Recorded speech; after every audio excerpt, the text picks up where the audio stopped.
My name is Camille Zakharia.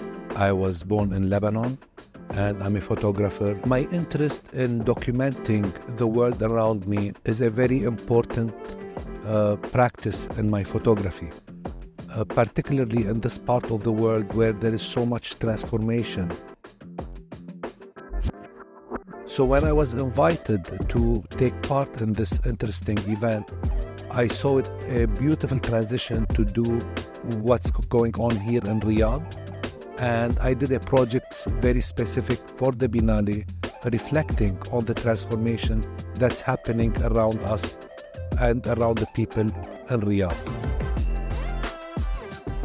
When I came to Riyadh, I had to have with me a guide to take me, and I was cautious looking. I want to make sure that I'm not annoying anyone or I'm not stepping on anybody's boundary or anything. So I had to be more careful because it's not like an environment which I am very familiar with, but I am very thankful that I was able to do it to the best of my capability.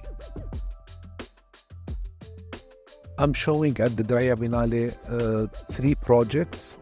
One titled Coastal Promenade, produced in 2010 for the Venice Biennale Architecture for Bahrain Pavilion. I'm showing another project called البر, produced between 2010 and 2016, reflecting on the transformation of the desert in Bahrain. And the third project, which was a commission for the Diriyah Biennale, titled The Mountain My Neighbor. Again, the way I described about reflecting on the transformation into the landscape. Its importance lies in the fact that the landscape that I'm photographing today will be transformed next year and the year after.